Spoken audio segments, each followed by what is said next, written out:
and welcome back to my channel. Today I'll be talking about how I at home inseminate. Is that even a thing? So a week ago today I inseminated for the first time at home using a known donor sperm. And I'm going to tell you about that process. Obviously I can't tell you whether or not it works because I haven't done it's too soon to do my pregnancy test. And the wait is very hard. So obviously my last video was about tracking ovulation, which really came in handy, knowing when to ask my donor over. So I asked him over on Monday, and before he came over we signed our contracts, which I think is very important to have a donor contract written up and you both sign them, which we did. So he came over, we used one of these, so he left me a sample in just a little sterile cup which I picked up from Chemist Warehouse, and they were $1 each. So soon after he left, I came up here and I prepared to inseminate. So what I did is I set up my bed. I just happened to have an Ergo breastfeeding pillow, so I put that on the bed because you need to have your hips elevated for, I think it's at least half an hour after you inseminate. So I had that on the bed as well as a pillow, and then over the top of that I had a towel, because you will have some things come back out a little while after you inseminate. So I had the breastfeeding pillow, I had the pillow, and then a towel ready, laid out. I came up here, I got my little jar of sample. I have my syringe. It's just a 10 ml syringe. I ordered it off eBay. I ordered, I think, 10. I sucked it up really slowly. And you need to try and not get any air bubbles in the syringe. And the reason for that is the sperm can mistake air bubbles to be an egg, and they'll use all their energy trying to get into this air bubble instead of finding your actual egg. So after I sucked it up, I lay down on my, it's not a very glamorous process, let me just say that, you know. I lay down and I inseminated it very slowly. You want to push the syringe, you want to empty the contents of the syringe over about 5 or 10 seconds. So really slowly.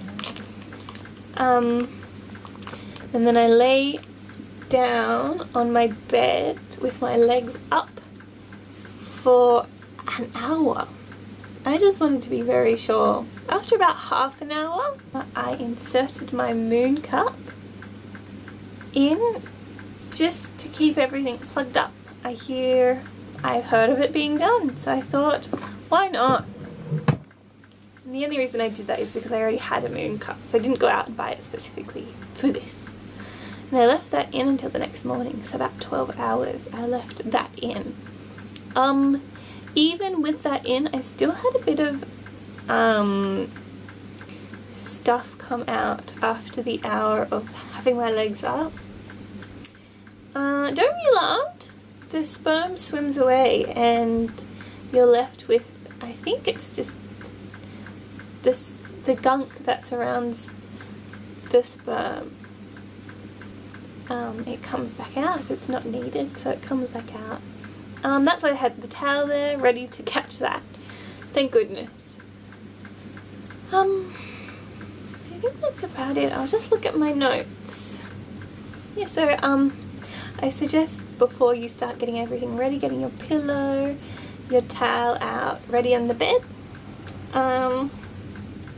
The other things you can have ready are paper towel, a plastic bag to put everything in afterwards, just to clean up whatever comes back out. You wipe it and then put it in the plastic bag. Okay, so some people do suggest waiting 10 minutes after the sample is in the cup to let the sperm liquefy, so you have the breakup of the discharge and the sperm. I have read that that is not the thing to do, because the sooner you get it in, the better. So I just sucked it right up and I had no trouble.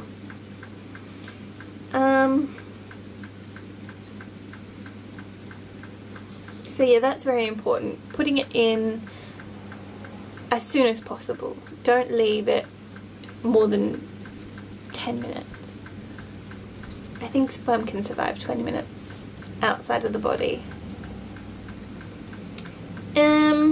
So once it's in, and I didn't know any of this until